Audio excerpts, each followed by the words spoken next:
Chapter 14 is Absalom's return to Jerusalem. So this starts with Joab devising a plan to make this happen.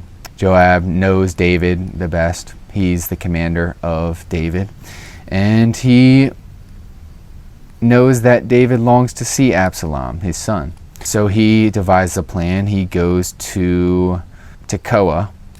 He goes to Tekoa and he finds a wise woman there. And he tells the wise woman, he said to her, "Pretend you are in mourning.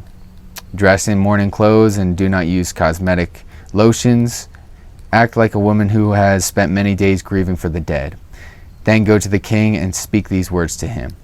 So all of the words that she spoke was Joab's words, and this was all an act for the king.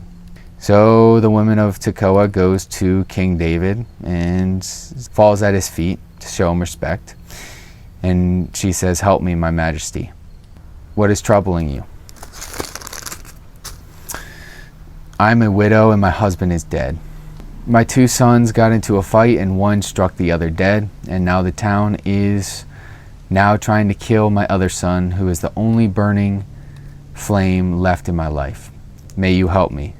David says, "I will issue an order on your behalf. He will be protected, not a hair on his head will fall on my order." The woman of Tekoa says, "Let your servant speak a word to my king." This next part is the whole reason why she acted at the start, to get to this point, to bring this word to King David. And he says, "Speak."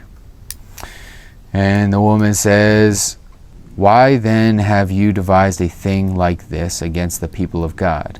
When the king says this, does he not convict himself, for the king has not brought back his banished son? Like water spilled on the ground, which cannot be recovered, so we must die. But this is not what God desires. Rather, he devises ways so that a banished person does not remain banished from him. And now I have come to say this to my lord the king, because the people have made me afraid.